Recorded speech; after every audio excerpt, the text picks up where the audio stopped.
All right, we are replacing the power steering pressure hose on 2005 Acura MDX 3.5 liter engine. So this hose is leaking from, let me get something to point out stuff.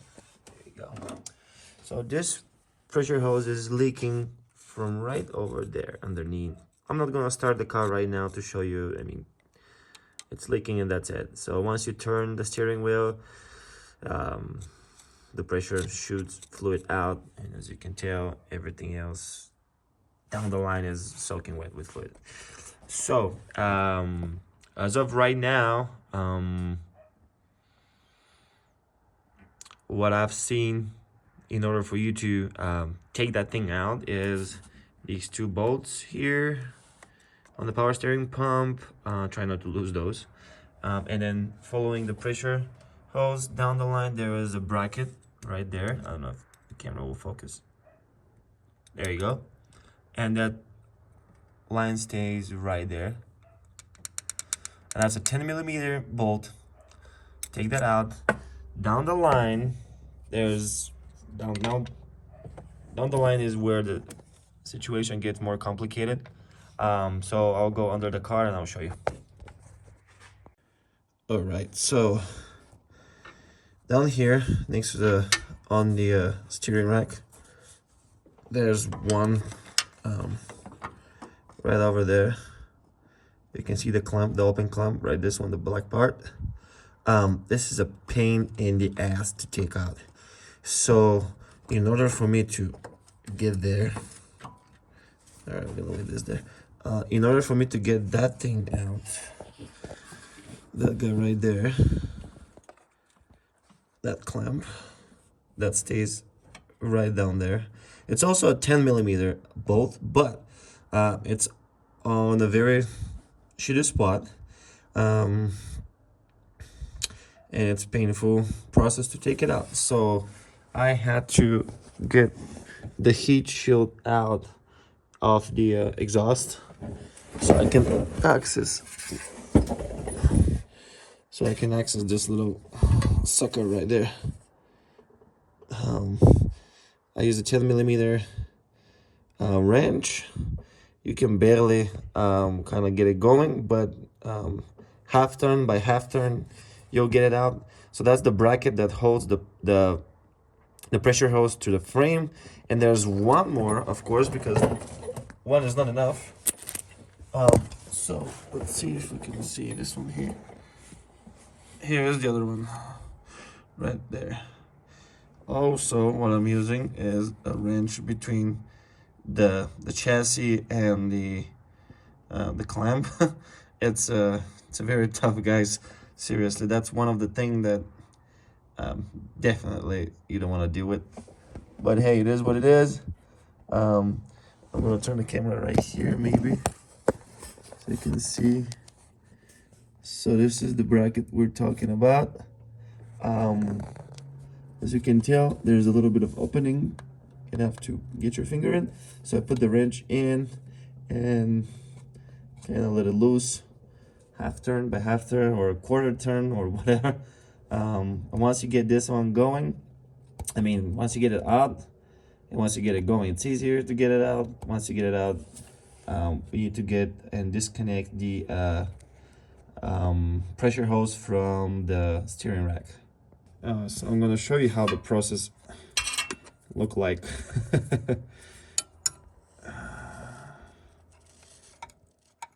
I hit the nut, I go a little up, lock the wrench, twist.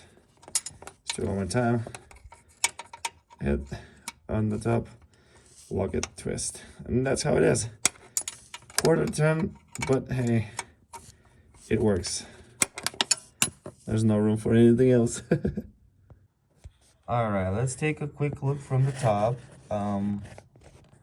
So I don't know if we're gonna be able to focus, but this one of those nuts is the nut on the left side is the one we're trying to get it out right there. It's kind of hard to do. I'm gonna point it out right there, up right there. So this is the nut we're trying to get out from underneath the car. As you can tell, it's in a very shitty spot, but it is what it is. And then we have the pressure hose goes into, let me see if I can stick this camera down there. Yeah, almost. You almost can see right there is the, it goes to the steering rack. It's a very shitty spot. There's a bunch of hoses, clamps, and cables going around, but we'll get to it. And we'll disconnect it from there, we'll pull the line, and we'll replace it. All right, once we taking those two clamps down there that holding the hose for the frame, we have to go ahead and take the intake not manifold, but a tube out, and this will be, of course, painful process again. Usually you should lose that thing, and it should come right off once you pull that guy out. Well, there's another one down there that we need to pull out, and then we can proceed with the intake tube out. All right, so I wanted to drain the power steering fluid, so I disconnected the bottom hose and I connected my own transparent hose to that one. So this is where the return goes in the reservoir. And we're gonna start the engine, but not for too long because we don't want to damage the pump. But I'm probably gonna replace the pump too. So at that point, it doesn't matter. I don't care. And then we're gonna drain most of the fluid out, and we'll go from there.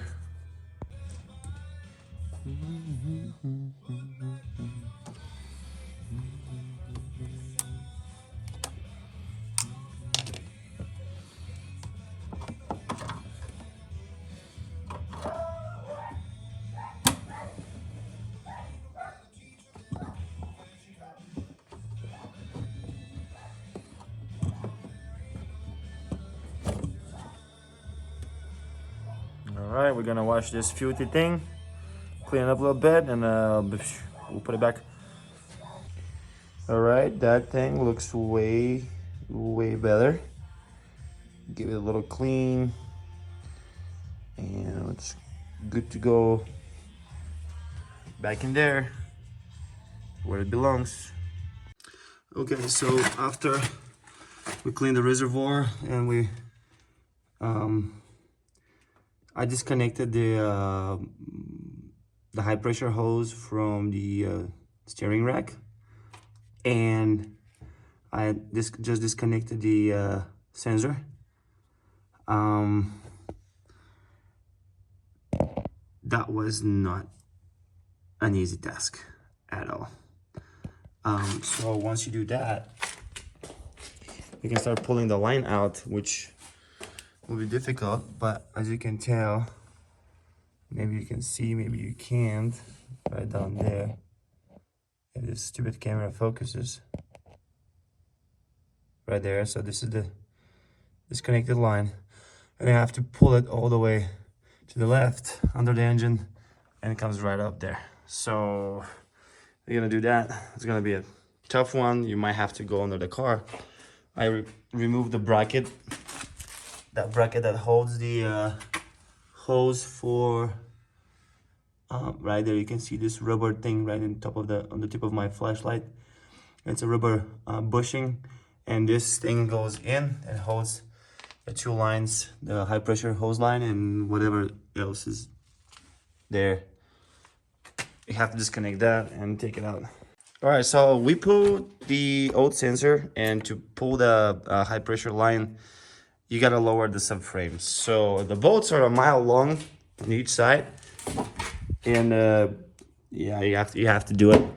Once you do that, you have to wiggle your way for that part of the line to come out, and then the whole hose you can pull from underneath, and then yeah, swap the sensor and feed the new one from underneath the vehicle up and work your way till you get to the power steering pump. We'll do that and we'll get back. All right, so I had a extra pair of hands to help me feed this from the underneath. I secured those two bolts here so the hose doesn't get in or get dirt. I'm about to plug the sensor down there. I don't know if you're gonna be able to see. Maybe not. Yeah, I can barely see it, but that gray thing right there is the sensor. We're gonna plug that in. And I have to go and hook the line down there. I don't know if I'm gonna be able to show you. Shoot. Yep, there it is right there. Right there. Once I tie that one up, we'll be pretty much good to pour the fluid. But there's two brackets down there for the subframe. I'm not gonna install those. It's a pain in the ass to pull them out. I'm just gonna go without them. They're completely useless. This hose is not going anywhere, so yeah, we're gonna go with that. After that, we're gonna connect the hose. We're gonna clean around. I'll try at least to wipe it off, and we'll pour fluid and see if the pump is working fine. If it's not working fine, I'm gonna replace the power steering pump. But as of right now, I'm not gonna do that. I'm pretty confident the pump is fine because they're really expensive. So we'll just go with that and see if the pump is leaking or anything. Then I'll replace it. If not, I won't, because it's like 670 bucks and I don't want to do that. So yeah. All right, so I thread that little guy down there. I don't know if you're gonna be able to see right down there. But in order for you to align that, I'll definitely suggest, while you're reaching with your right hand down there, to put the pressure hose for the steering rack. With your left hand, play this hose up and down, play with it, so you can align it, because otherwise there's no way. There's no way to do that, and it's a painful process though. But that will help you out a lot, big time. So now I'm gonna tie that nut over there and put back subframe on, tie everything up, and yeah, we'll start putting everything back together underneath the car. As the situation is looking like that. Subframe is a little off, so I can get that clearance to push the line back into place. So yeah, you just have to lower the subframe a little bit. All right, so everything is tied up. I check these two bolts here. The sensor is plugged in. The 17 millimeter, the 19 millimeter nut down there, the, what's it called, steering rack, is on. I tied it up, but I'm gonna pour fluid, power steering fluid. I'm gonna let the car run, see if it's leaking. I'll tie a little more, but if it's not, I'll just leave it the way it is. Put the intake back on, plug everything back on. Make sure, you plug whatever you unplug, plug it back in. Put the clips back on the reservoir, the bottom one down there. I hook this one up here, and we'll start the car in a little bit and see how it goes. Okay, so it doesn't make this whining noise anymore, but when you turn the steering wheel all the way to the end, kind of makes a slight whining noise. So I'll probably get Monday. I'll get a new power steering pump, and we'll replace that. Yeah, it will be a little bit of a mess. We'll put rags on the bottom, underneath, and we will replace that for sure, because it's just annoying, and I just want it to work perfectly. So yeah, stay tuned for that. See how it goes. So guys, I decided to keep the old power steering pump just because I was very impatient to get the car done. But I would advise you to take the car for a spin once you pour the power steering fluid um, in and take it for a spin. Go a full right turn, full left turn. Let all the bubbles get out, all the airs get out. And if it still does the whining noise, replace the power steering pump eventually. But in my situation, we reached the point where I drove the car, and on the next day, and I got all the air out, and the pumps start performing well. No more bubbles, no more whining noise. So I'm gonna keep that. Keep in mind that power steering pump, it's good to have OEM parts, and they're really expensive. So that's why I didn't, really go down that road. But just so you know that they're pricey, and just be patient with them. Make sure once you pour the fluid, there's going to be a lot of bubbles. Drive the car, let it stay for the next day. Drive a little bit, let all the bubbles settle, and let all the air out. And if the pumps still make noise or you're not happy with it, just go ahead and replace it. And that will be it for today's video. You guys know what to do. I'll keep posting more videos in the future, hopefully soon. So yeah, I'll see you on the next one.